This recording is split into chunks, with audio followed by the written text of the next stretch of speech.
Hey, so next fun task is going to be digging a hole.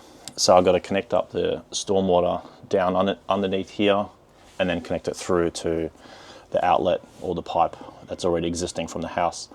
While I'm digging a hole, I'm also going to dig a trench for electrical and then another trench for data as well, because every shed needs Cat6 cable going to it and a switch and CCTV and Apple TV, maybe a server.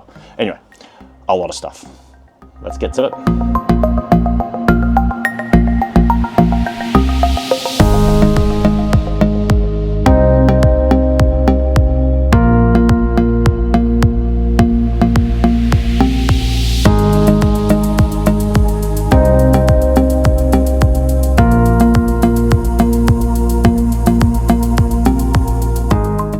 Well, this is interesting.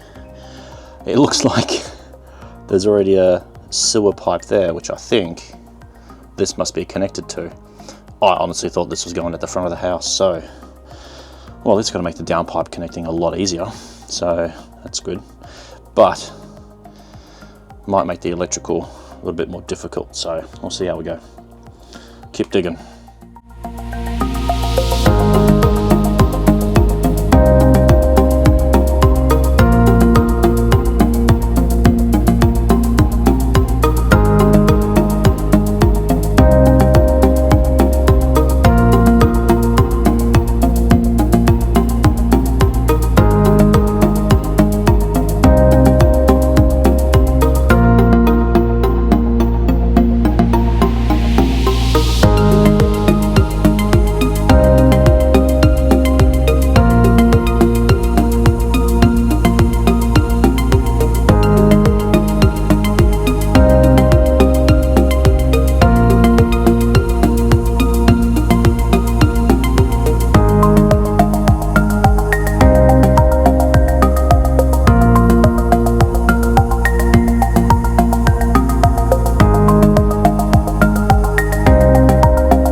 So, looks like you find some weird stuff when you start digging.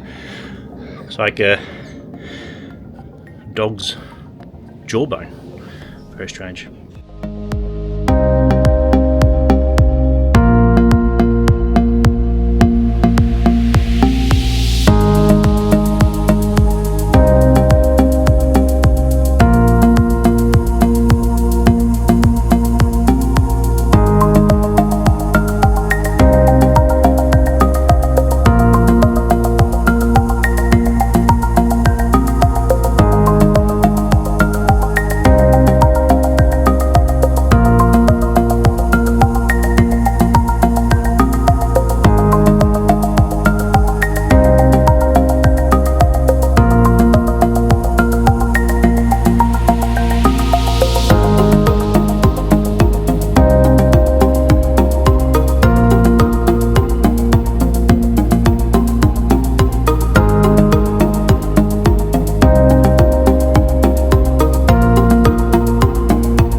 Oh, geez. That was so much work. I never want to do that again.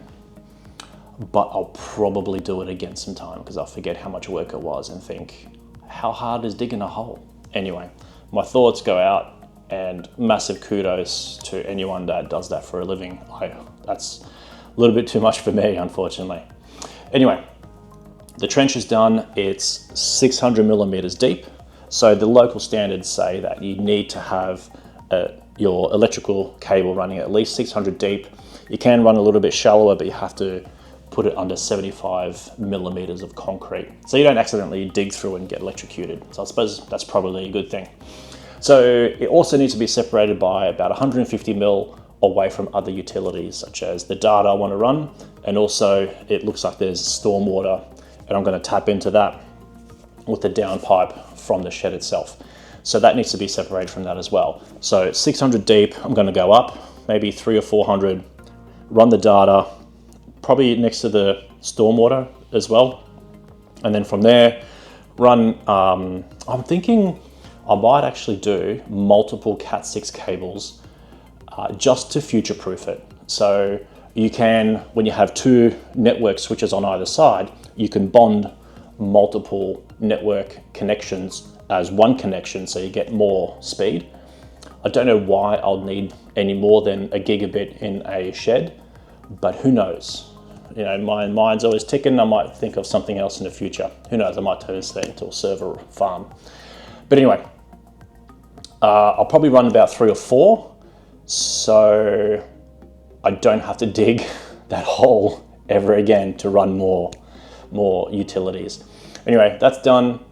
Hope you enjoyed it. Sorry it's a short one, but the next one is going to be far more content in terms of just actually doing things, and you'll see a lot of the progress as we go through. So I have a bunch of stuff to do in the future, mounting the television, wood rack. I want to start moving in all the stuff. I have a few little bits and pieces in here already, but I want to empty that container because in a few weeks' time, the container people are going to come up and pick it up, and I can't have my stuff in it, so it needs to be in here. But anyway, like, subscribe. If you do like this content, please, consider making a comment as well. I do enjoy actually reading comments, and I actually do get back to every single comment. I've only had about 4 so far, so it's quite easy. But anyway, I'll see you all in the next one, and take care of yourselves. Bye-bye.